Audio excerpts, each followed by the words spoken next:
So now we're going to start linear inequalities. We'll start inequalities, but we'll do different types. So for today, we're going to look at linear inequalities in this section. And to solve an inequality, you find all the values of the variable that make the inequality true. Okay, so you find all of them. And then just don't forget, guys, remember when you're multiplying or dividing both sides of an inequality by a negative number, the direction of the inequality symbol must be reversed. All right, for the examples, solve the inequality and write your answer in interval notation. So that'll be a good review. And then sketch the solution on the real number line. Okay, so here we go.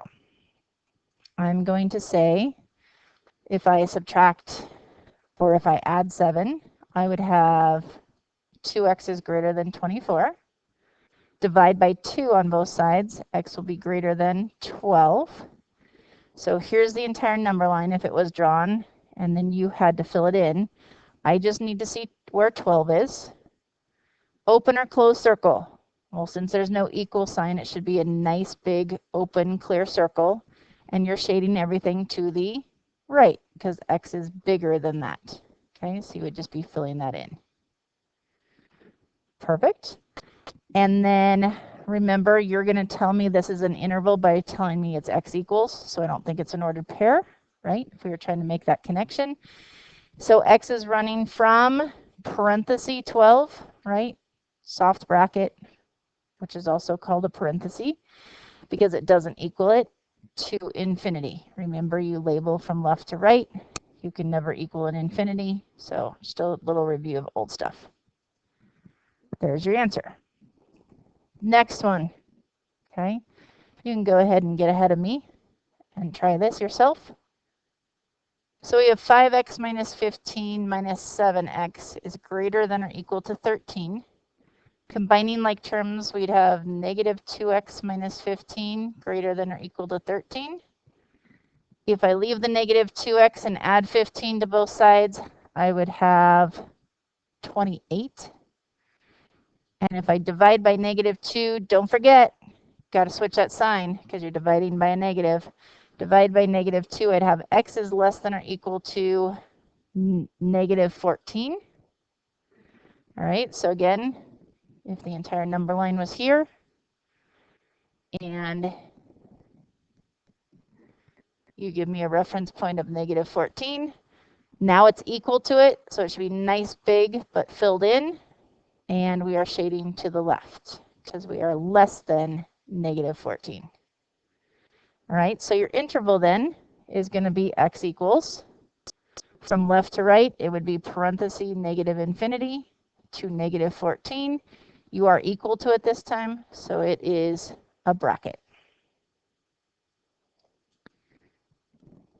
Okay. All right, number 3. All right, don't forget, if you have 2 inequalities, you just pretend, don't do this, but I'm going to do it just for the video. You pretend like that's not there. If I just asked you to solve that inequality, I know you guys would add 7 and then divide by negative 3. All the difference is, if there's 2 inequalities, is that you just do it in all 3 places. Okay, that's the only thing that's different. So, getting the x by itself, focusing on this part, you still focus on kind of those reverse order of operations for solving. So I'm going to add 7 in all 3 spots. If I add 7 in all 3 spots, 2 plus 7 is 9, is less than negative 3x, is less than 11 plus 7 would give us 18. If I now divide by negative 3 to get x alone, but do it in all 3 spots, well, 9 divided by negative 3 is negative 3. However, if I'm dividing by a negative, I've got to flip that sign. That'll be x, and 18 divided by negative 3, again, flip the sign, would give me negative 6. Now you know, just like a number line, smallest numbers are on the left, bigger numbers are on the right, and these are always supposed to be written in the less than direction, so go ahead and reverse it. This is the only way you would ever write that answer, right? Smaller number on the left, bigger number on the right, and these signs are in the less than direction. Those two are what I'm talking about. Okay, so now if I'm graphing that, you're telling me, here's my entire number line. if I had that drawn, you would just need to give me that you know -6 is to the left of -3. It is not equal to -6, so nice, big, and open. It's not equal to -3, so nice, big, and open. And x is anything in between it. So there's a graphical representation. So you're now telling me that the interval for x is x goes from -6 to -3, not including them. So parenthesis -6, comma -3, parenthesis. Okay, there would be your interval.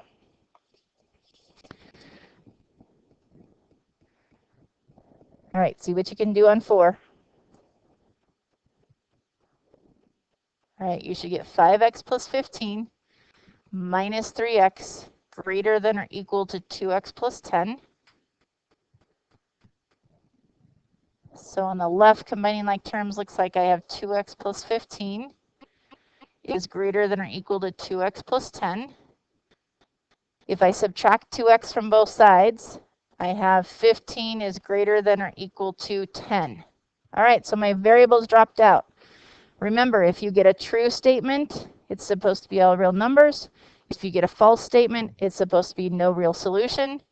In this case, 15 is definitely greater than or equal to 10, so it should mean to you that x equals all real numbers.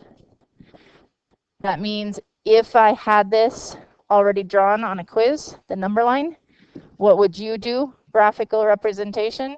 Well, you would literally have to fill in the entire thing. Okay, so just darken both of the arrows, so on and so forth. And then you're telling me your final answer in interval notation would be x equals parentheses -infinity to infinity. Okay. All right, so that takes care of linear. Now, if we go to nonlinear inequalities, if you have a book or you want to go in class and read page 164, you can look at polynomial inequalities. We're going to be doing some here soon. 2 numbers or 2 words that you just need to understand. Critical numbers. Critical numbers, also called critical points. Understand that critical numbers are the zeros or the x-intercepts of the polynomial. And then you're going to use test intervals. So these are the intervals resulting from placing the critical points on a number line in order. So notice this is another place where we use a number line.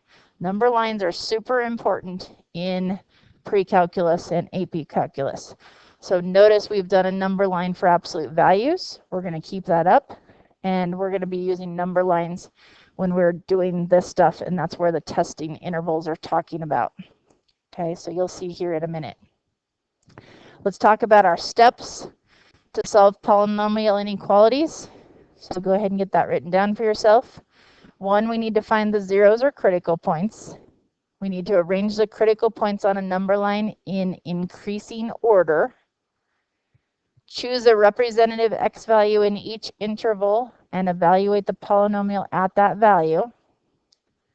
Understand that what is true for the test value is true for all the values in that interval. And then solve the inequality using interval notation. All right, we'll come back and we'll talk about all of those steps as we go through.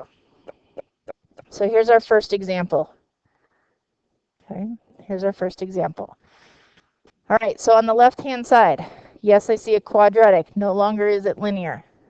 Okay, but pretend for a moment, pretend this is an equal sign instead of a greater than. You're going to do that just like you would solve this. If it was an equal sign, you guys would go factoring. I hope you would tell me this factors into x minus 5, x minus 2. The only difference is you're just writing greater than 0 instead of equal 0. Okay, and we'll see where that comes into play when we get further in the problem. So now, if you were to solve that, again, for where it equaled 0, I know you would tell me that the critical points, right, or the critical numbers that we're going to put on the number line would be 5 and 2. All right, so that's number 1 in the steps. We found the critical points. We want to arrange them in order, just like a number line, guys. So we said 5 and 2. Well, 2 is to the left of 5. So put them in their respective places. And then We want to test those numbers first. Okay, so let's test those numbers. Meaning, if I were to pick up 2 and plug it in, I think you should plug it in this step. It's easier to put it in factors. If you plug 2 in there, well, I don't really care too much about the 2 minus 5. I just care like a specific number. I just care that it is a negative number, and 2 minus 2, because of it being one of the critical points, is going to give me 0. So really, I don't really care too much that this is negative times 0. Anything times 0 is 0. All right, so is 0 greater than 0? No. So 2 does not work. 2 does not make that a true statement because there's no equal sign there. All right, likewise with 5. So maybe you know what I'm doing now. If I'm going into those factors, if I plug in 5 minus 5, I'm going to get 0 times something. Again, I don't really care what the something is. It's going to give me 0. 0 is, again, not greater than 0, so 5 does not work. If they worked, I would fill them in. Okay? All right, next, it says, choose a representative x value in each of the intervals. Well, what we mean, guys, is you've just made 3 intervals. You've made an interval from negative infinity to 2, one from 2 to 5, and one interval from 5 to infinity. Those are the intervals I'm looking at. So we need to find a representative x value, and whatever works for that x value works for the entire interval. So here's my caution. If I'm going to go with something to the left of 2, I don't typically plug in like 1, something really close to it. You can just make a mistake. It should be correct, but something to the left of 2, when I say left, I'm thinking like way far left, like negative 1,000, okay? Again, I do not care in the least what the number is. I care about if I'm going to get a positive or negative result. So if I plug in negative 1,000 up here into these factors, negative 1,000 minus 5 is going to be negative, and negative 1,000 minus 2 is going to be negative, and negative times negative is positive. We always put that sign here above the number line. Okay, so that's part of your work. A number between 2 and 5, okay, I don't have a choice but to pick something close. So how about 3? If I plug in a 3 up here into my factors, well, 3 minus 5, again, I don't care what the number is, just that it's negative, and 3 minus 2 is positive. Negative times positive is negative. So that entire section is negative. All right, to the right of 5, again, I'm thinking of something like 1,000. To the right of 5, if I plug in 1,000 to the factors, 1,000 minus 5 is positive. 1,000 minus 2 is positive. Positive times positive is positive. Okay? So now, I have represented this the whole time like I was saying this original problem was equal to 0. All right? Now the only difference with the inequality is the following. I want to shade what that symbol tells me.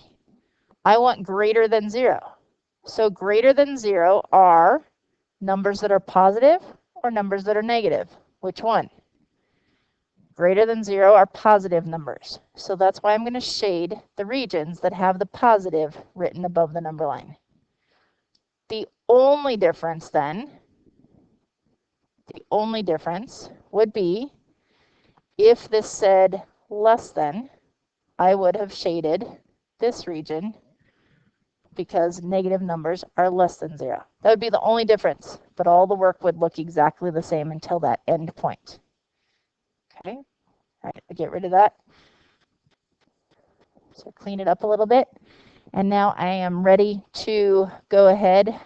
I'll finish filling that in. Go ahead and give my interval for x. So if x equals from left to right, it's going to take 2 intervals.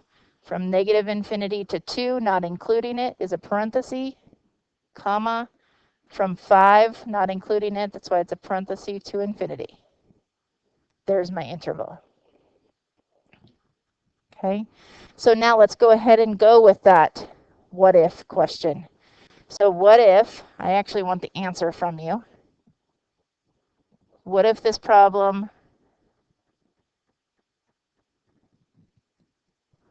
said less than 0? Well, if it said less than 0, if that was the only difference, then my interval would be x equals between 2 and 5, not including them. So parenthesis 2, comma 5 parenthesis. Okay, that's the only difference. Let's practice that a couple more times. So here we go. All right, I know I'm supposed to factor. Well, isn't this nice? It's already factored for me. So don't multiply it out, guys.